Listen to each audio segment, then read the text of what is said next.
В Крыму я не чувствую себя ни чужаком, ни посторонним. Я принимаю горячо к сердцу его интересы. И тут я как бы обрел свою вторую родину.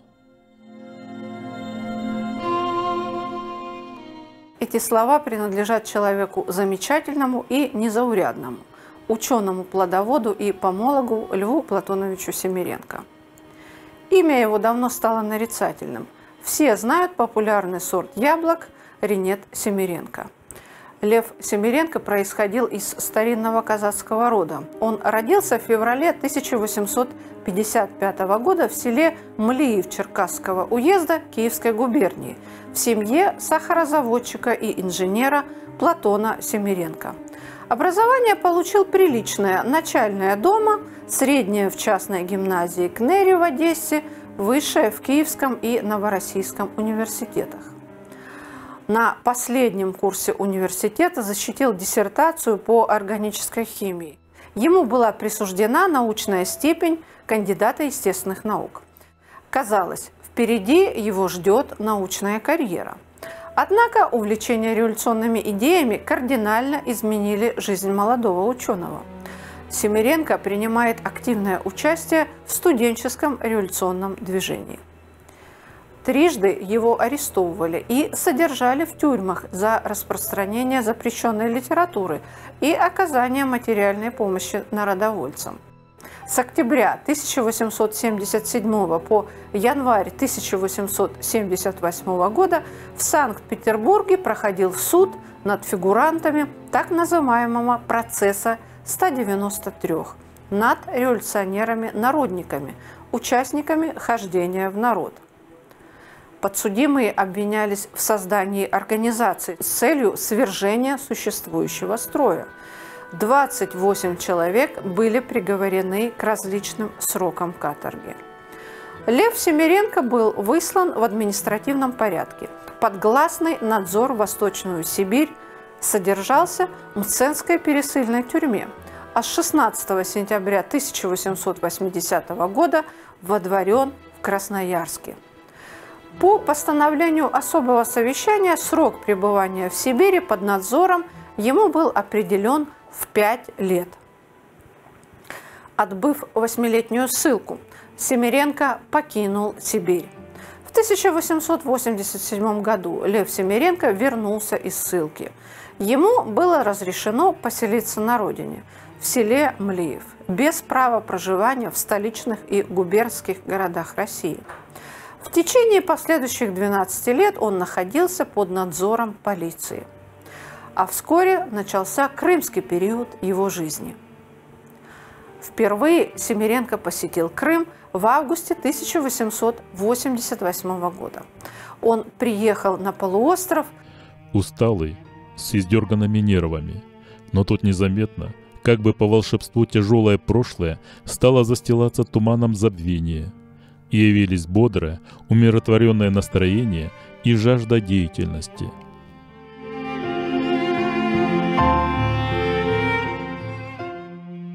И вскоре Лев Платонович, как пишет он сам, ушел в изучение местной природы и садоводства, плодом чего был ряд журнальных статей, а затем и первое издание настоящего труда.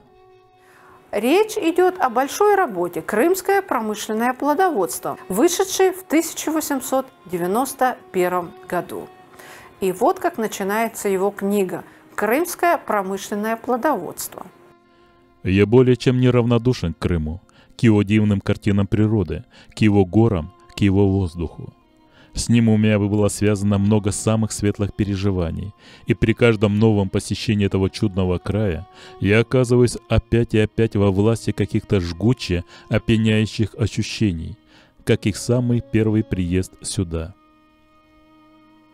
В книге приводится подробный исторический очерк, в котором Семеренко обобщает то, что было написано его предшественниками о развитии плодоводства в Крыму.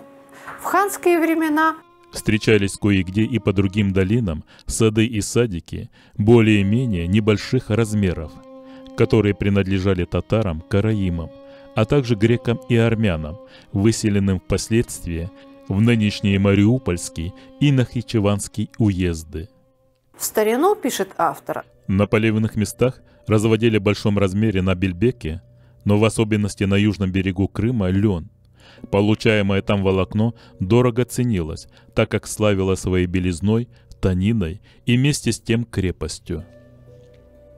После российской аннексии Крыма Императрица Екатерина II раздарила большую и лучшую часть этих земель служилым людям. Новые же владельцы, недовольствуясь своими обширными уделами, на правах сильных, округляли и захватывали смежные земли татар, зная хорошо, что последние не в состоянии ни доказать своих прав, ни возвратить отнятой собственности. Семеренко иронизирует над расхожими представлениями некоторых авторов, которые описывали крымских татар как бездельников и лентяев. Они словно повторяют ходячие установившиеся мнения, пишет Семеренко. Они делятся плодами личного и основательного изучения этого народа. В опровержении явно несправедливых представлений Семеренко обращается уже к современной ему действительности и отмечает в связи с этим. В громадной массе крымских садов в качестве не только разумных и точных исполнительных садовых рабочих, но и умелых и дельных садовников, как раньше, так и теперь местных татар, реже русских и очень редко немцев, греков или болгар, то есть представителей тех элементов, которые входят в состав разношерстного земледельческого класса в крае. Многочисленные садовладельцы, с которыми приходилось мне сталкиваться в Крыму в течение длинного ряда лет, по-видимому, единодушны в своих мнениях и умеют найти в татарской среде много симпатичного, хорошего и ценного. Они не позволяют себе высокомерно заключить, как это делают иные, что татарин – ничего больше, как татарин. Автор упоминает свидетельство Монтандона, который долгое время прожил в Крыму и сделал такой вывод. Татары ни у кого ничего не просят. Они не живут на чужой свет. Сумма их труда пропорциональна их потребностям. Сумма удовольствий, которые они себе позволяют, определяется их личным достатком. Нищих татар не существует. Лев Платонович явно симпатизирует коренным жителям полуострова. Он охотно цитирует многочисленных авторов, которые писали о Крыме и крымских татарах. Евгений Марков. Трудно найти другой народ, в обращении которого было бы больше простоты и естественной свободы отношений, одинаковой с высшими и низшими. Я со своей стороны искренне желал бы своему родному племени многого из того душевного добра, которые заметили старые писатели в крымском татарине, и которые все беспристрастные наблюдатели заметят и теперь в коренных основах татарского характера. С татарином до сих пор можно заключать на слово всевозможные сделки. Татары большей части крымских местностей не знают воровства, замков, обмана. Это лишь некоторые свидетельства о Крыме и крымских татарах, которые мы обнаруживаем в труде Льва Семеренко. Жизнь замечательного ученого оборвалась трагически. Он был убит неизвестными злоумышленниками в собственном доме в Млееве. Случилось это в январе 1920 года. По одним данным, он погиб от рук неизвестных злоумышленников, по другим это были советские чекисты.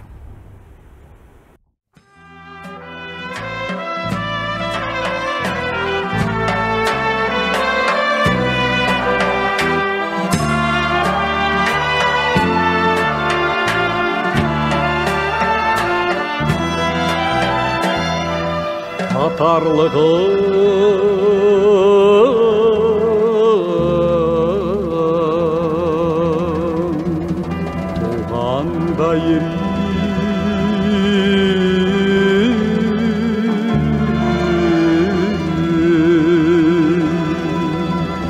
балалықтан sevемін onlar için çok vakıtlar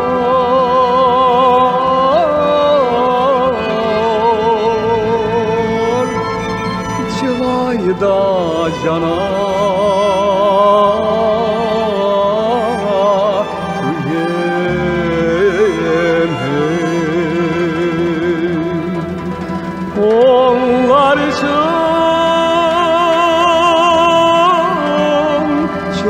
Çok vakitlar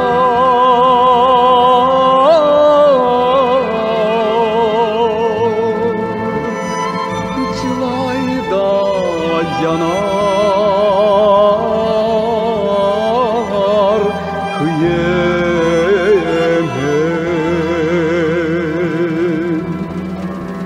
Kayda da varsam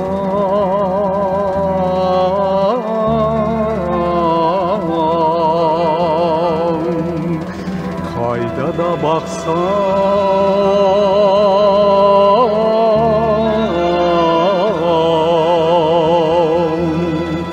Koryemde tatar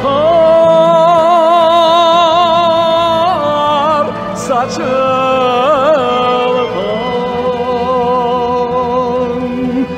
Oğuz bağında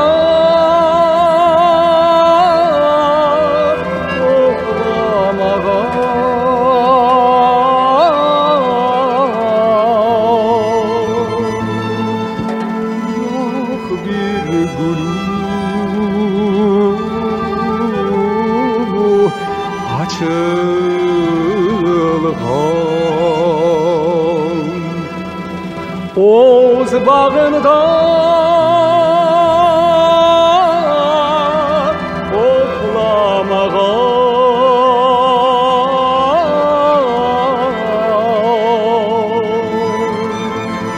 Yok bir gülü